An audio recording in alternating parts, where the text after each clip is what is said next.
What's up, world? It's Jaquan. And Anna. And this is the Lace with Drip podcast, and we back again with another episode. This time we're going to speak on business. But first things first, make sure you like, comment, subscribe, share, and hit that notification bell.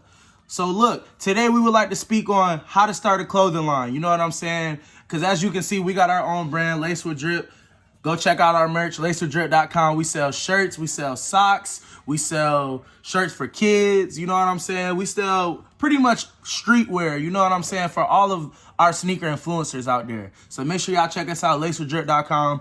But first things first, on how to start a clothing line.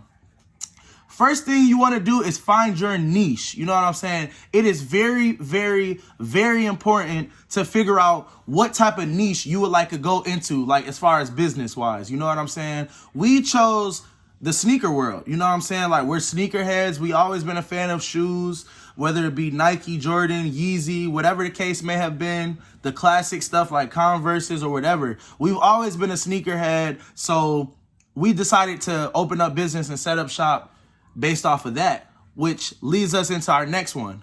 Finding a name, creating your business Creating name. your name for your clothing brand. You definitely want to make sure that your name, your business name, is a reflection of what you're selling or what you have to offer. You want it to match, you don't want to be selling clothes and your name sounds like you're selling food. Facts. Or vice versa, or whatever the situation may be. It gotta match your brand. It gotta represent what your brand is and what you stand for as a brand. You dig what I'm saying? Yeah. And then after that, you want to go ahead and create a logo. That's right. You want to create your logo. You can use free apps like Canva. Canva is available on the App Store or the Google Play Store. And there's also paid ways like going to Fiverr.com or downloading the app for Fiverr and using Fiverr to pretty much search through and figure out, who would best work best with your vision. You know what I'm saying? Who would work best to fulfill your needs. You know what I'm saying? And after you create your logo, the next thing you want to do is you want to find a vendor, you want to find a manufacturer, you want to find someone or a who's wholesaler going to be making your clothing. That's a fact. When we started out, we did do it by heat press, and then as our business grew, we knew that we needed to be able to do something or make our products more efficiently and a lot faster. So we looked into wholesalers near us for our shirts, for our printing, and then we expanded even more after our business grew and started doing finding online vendors, finding online manufacturers that are able to make our clothing and then get it shipped to us. Facts. The bigger you get, the cheaper it is per item. Yeah, what she mean by the bigger is like the bigger the load you order. Yeah, like the number bulk of the quantity of product that you order, the cheaper the product will be. If you're buying 50 shirts, it will work out a lot cheaper than you buying 25 shirts. Facts. And so that also goes for the printing as well. The more you get printed, the more they work with you as far as pricing. Facts. So you ultimately are looking at a bigger profit margin in the business world. That's a fact. After you find your vendor, your manufacturer, your wholesalers, you want to go ahead create a website. You know what I'm saying? And I feel like I said, we made a video about a website before. Creating a website is very lucrative in your business.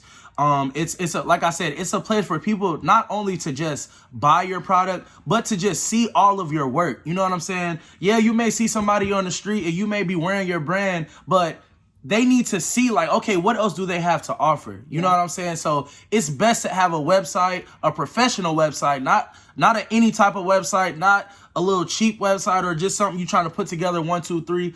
Hire a professional to create you a website if you don't know how to do anything that has to do with code. Yeah. Like, respectfully. A website will definitely show a person, show a customer how serious you are about their business, how much you want to invest. It's not just about the money, but you believe in your brand. Pretty much. And like we said in the video about creating a 7-figure website, it does not cost it doesn't cost hundreds and thousands of dollars. Nah. You can work with any budget. You can work with any budget. But like I said before, professionally done and have it looking very professional, and the back work behind it being done correctly, can definitely take your business from nothing to something. That's a fact. And like I said before, you can use websites like Fiverr.com to help create your website. The people that's working on that website, you're literally gonna pay them to pretty much make your dreams come to reality. You know what I'm saying? Everything that you want in your website, as far as your logo, the setup, how you want your description to be, whatever it is, they can get it done for you. You know what I'm saying? And the next thing you're going to want to do after creating your website is create your social media pages. That's right. Your Instagram, your Facebook, your your YouTube, your TikTok, Twitter, your TikTok. Create all of your platforms for your business. Facts. Social media runs such a big social media is such a big factor when it comes to promoting your business. That's a As fact. a small business, That's a fact. not everybody is locally gonna go. too though. It's good for it's good as well for local business as well, Yes. because like I said, a website is a part of it. It's a part of it. Like you got your website, but then you got your socials. People want to be able to follow you. You know what I'm saying? So Yeah. you have to be on social media. Your social media is really where you're marketing the most at, where you're promoting That's a the fact. most at, where you're That's a showing fact. your products at the most. That's a fact. It's an enticing way, in a sense, to get them from your social media to your website, to turn that view into an actual transaction from that following. Like they want to see that people are buying your product. They wanna see that They want to people see are the buying. reviews. They You wanna know what see I'm that saying? people are They want to active see with that you. people are actively hashtagging Lace with Drip. That's our brand, but I'm just using it as an example. They want to make sure that people are hashtagging your brand and that what you stand on is legit. You know what I'm And they saying? also want to see how active of a business you are. That's a fact. No Don't just one- post something 30 days ago and then Yeah. you don't post anything for the next 30 days. I mean, were you out of business you gotta for 30 you gotta be days? active every single day. You gotta do. post yourself, even if it's the same stuff. At least post it to your story if it's on Instagram. You know what I mean? Yeah. You may make 3 to 5 posts a week, but keep reposting that on your story. You know what I'm saying? Because at the end of the day, it's gonna pop up on all of your followers' feed. Yeah, and a big thing with social media too is those reels. That's a fact. Reels are TikTok, huge. TikTok is TikTok. It is what it is. Yeah. But reels on Facebook, reels on Instagram, Facts. those reach They so go crazy. many people. They You go always want to crazy. make sure that you're pushing. Use your the proper reels. hashtags. Use the proper sounds. Really, the key to TikTok and the key to Facebook and Instagram is the sounds and the hashtags Yeah. you use. Make sure you're using some type of trending sounds to help the algorithm of your social media page Facts. push your content That's a to fact. a new audience, to the audience you already have, to That's a your fact. local audience. And it's a good way to promote your brand if you don't really have the funds to put behind promotion and marketing. Yeah. All you got to do is stay consistent on social media, put out quality content, and social media and the algorithm is just going to take it over for you. Yeah, we That's spent it. so much money, That's a many fact. thousands of dollars behind That's marketing. a fact. We lost thousands of dollars did. behind marketing We because we definitely thought have. we knew what we were doing. But like I said, it's way deeper than what's to come to your eye. You understand what I'm saying? Like, you really got to do your research and figure out the proper way to market you. You know what I'm saying? You may be, let's say you're like us. Let's say you're a sneaker related niche. You know what I'm saying? And instead of hashtagging sneakers, you just hashtag clothing, drip. That's not direct. You got to be direct. Hashtag sneakers, hashtag shoes, hashtag footwear. You get what I'm saying? Yeah, and then after you create all your social medias, you want to promote. That's right. You got to and promote your market brand. And that's piggyback off of what we just said about social medias. The best way to promote your brand is through social medias. It You is. understand what I'm saying? Facebook marketing, Instagram marketing, TikTok you can literally promote your brand on any of these platforms. Another major way of promoting your business is influencers. That's right.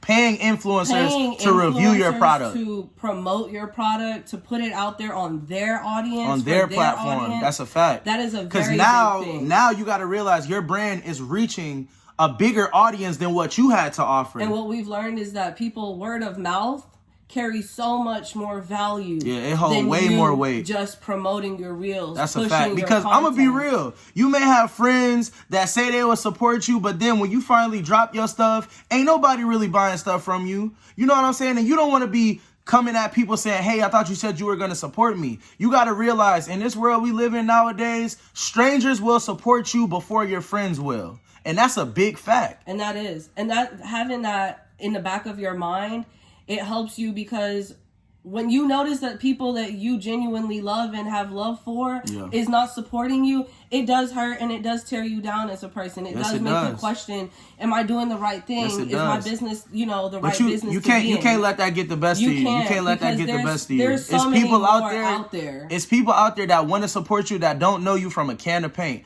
but they just believe in what your brand stands for. What your brand stands for, how you push your brand, and how you carry your brand. That's a fact. They admire that, and people like that will always support you. They will continuously support you. That's a fact. Every drop you're dropping, they will be the first ones to order something from you. That's a fact.